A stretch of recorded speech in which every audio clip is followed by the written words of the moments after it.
आदरणीय अध्यक्ष महोदय, मैं आपका आभार व्यक्त करना चाहूँगी कि आपने 2047 के उत्तर प्रदेश के विजन पे चर्चा करने का अवसर दिया और विपक्ष के तौर पे ये कहा गया कि हमें जो है वो सुझाव रखने हैं। अध्यक्ष जी, 9 वर्षों की जब से ये सरकार है, लगातार विपक्ष और हमारे राष्ट्रीय अध्यक्ष श्री अखिलेश यादव जी आप लोगों को सुझाव देते आए हैं, लेकिन आपने ना तो सुझाव को सुना और ना ही उस पर कोई कार्य किया। मैं अध्यक्ष जी अगर विजन के उत्तर प्रदेश के विजन की बात करूंगी तो ये जरूर कहना चाहूंगी कि प्रदेश का विजन तभी धरातल पर उतरेगा जब उसका सारा विभाग एकत्रित होकर के एक साथ काम करेगा। हमारे बेसिक शिक्षा मंत्री जी यहीं पे हैं। आज बेसिक शिक्षा का विभाग जो है वो बेसलेस विभाग हो चुका है, क्योंकि इसी सदन में कई बार बोला गया कि मंत्री जी विद्यालय जर्जर हो चुके हैं, विद्यालयों को बनवा दो। मंत्री जी ने कहा ना। मंत्री जी स्कूलों में जो है शौचालय नहीं है, बनवा दीजिए। मंत्री जी ने कहा ना। हमने कहा कि मंत्री जी बच्चों को वहां पे शुद्ध पेयजल नहीं मिल रहा, जल दिलवा दीजिए। मंत्री जी कहते हैं ना। हमने कहा कि विद्यालयों में इलेक्ट्रिसिटी नहीं है, मंत्री जी विद्युत जो है उसको वहां पे आपूर्ति करवा दीजिए। मंत्री जी कहते हैं ना। हमने कहा आज पूरे उत्तर प्रदेश में 2 लाख से भी ज्यादा बच्चे हैं जो टेट और सुपर टेट पास करके धरने पे बैठे हैं कि एक दिन बेसिक शिक्षा विभाग की वैकेंसी आएगी और उनको नौकरियां मिलेंगी। मंत्री जी वैकेंसी निकलवा दो। मंत्री जी कहते हैं ना। हमने मंत्री जी को कहा कि मंत्री जी शिक्षा मित्र मर मर के काम कर रहे हैं, अरे मंत्री जी उनका मानदेय बढ़ा दो, उनका समन्वय कर दो। मंत्री जी कहते हैं ना।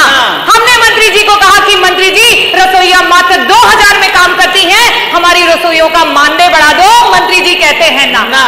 अरे समय बड़ा कम है, मैं आऊंगी। हमारे ऊर्जा मंत्री जी दिखाई नहीं दे रहे हैं। आज ऊर्जा विभाग जो है डबल बी विभाग हो गया है। डबल बी माने बी से भ्रष्टाचार और बी से भेदभाव। मंत्री जी जब जनता के बीच में जाते हैं तो कहते हैं निजीकरण मेरा अकेले का निर्णय नहीं है।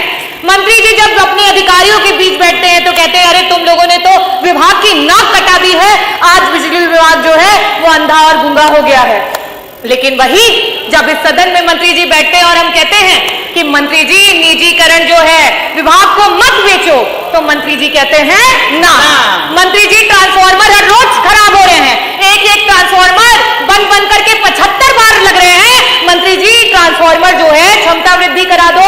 मंत्री जी कहते हैं ना। मंत्री जी को कहा जाता है कि मंत्री जी आपके विभाग में पॉलिसीज खराब हैं, आपके जो पॉलिसी बनाते हैं आपके चेयरमैन वो एक IAS ऑफिसर है, शायद उनको विभागों का ज्ञान ना हो। मंत्री जी IAS ऑफिसर हटा करके समाजवादियों ने जिस तरीके से इंजीनियर को वो पद दिया था उनको वो पद दिलवा दो। मंत्री जी कहते हैं ना। मैं यही कहना चाहूंगी कि ऊर्जा विभाग मंत्री है नहीं, बड़ी बड़ी बातें करते हैं और उन्हीं के डिस्कॉम में पश्चिमांचल में आज इतना भेदभाव है कि सिर्फ एक ही जाति का व्यक्ति, वो कहते हैं हम बनिया की दुकान नहीं चलाते, और पश्चिमांचल डिस्कॉम में सारे एक्सीएन सारे MD सिर्फ एक ही जात के भरे गए हैं और मंत्री जी कहते हैं ना। हमारे स्वास्थ्य मंत्री दिखाई नहीं दे रहे हैं, क्योंकि बड़ी निराशा हुई कि हम विजन पे चर्चा कर रहे थे और मंत्री जी ने जब अपनी बात करनी शुरू की तो अपने 9 साल के कार्य नहीं गिनाए। मंत्री जी का तो विभाग रेट्रोग्रेड विभाग हो चुका है, क्योंकि उन्होंने अपने 9 साल के कार्य नहीं गिनाए, उन्होंने तो पुराने कार्यकालों को गिनवा करके अपनी बात शुरू की। अपने विभाग के उन्होंने अस्पताल नहीं बताया, सबसे पहले गेहूं के उत्पादन से बात की, तो ये अपने में दर्शाता है कि हमारे जो मंत्री जी है वो क्या कर रहे हैं। मंत्री जी को कहो कि इंफ्रास्ट्रक्चर ठीक करा दो, डॉक्टर दिलवा दो, ICU के बेड बढ़वा दो, दवाइयां दिलवा दो, तो मंत्री जी कहते हैं ना। हम उस सरकार से विजन की बात सुन रहे हैं जिस सरकार में आज सरकार के मंत्री जो है वो रोड पे बैठकर धरना देने को मजबूर हो गए। हम उस सरकार से आज विजन की बात सुन रहे हैं जिनके मंत्री, आज हम उप केंद्र की बात कर रहे हैं कि जौनपुर में सदरनगंज में जो है हमें उप केंद्र की आवश्यकता है, मछली शहर में बलवा में उप केंद्र की आवश्यकता है। आपके खुद के विधायक धरना दे रहे हैं, लेकिन मंत्री जी कहते हैं ना।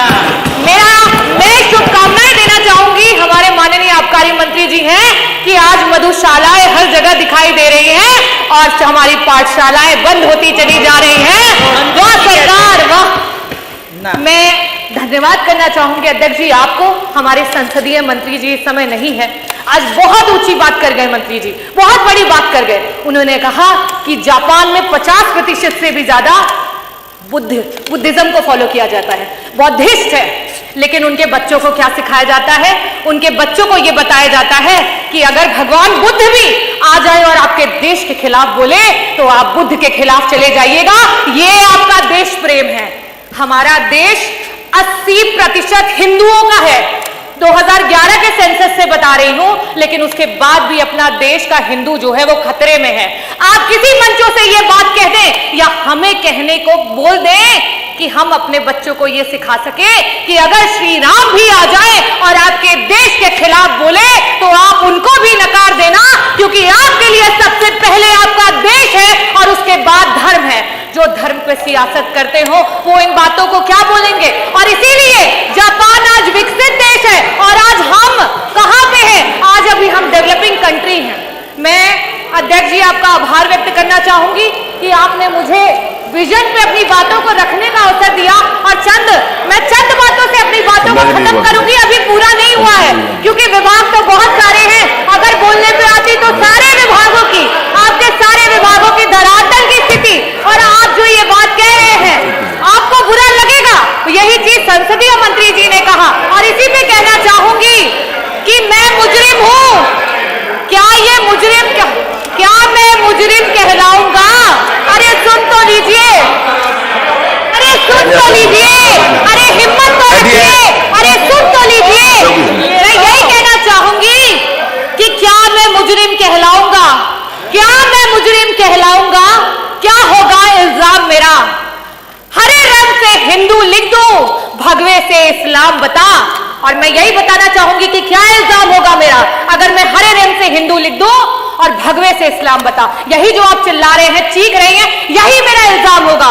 और ये कह दो कि हम सब एक हैं तो क्या होगा अंजाम मेरा? क्या होगा अंजाम मेरा?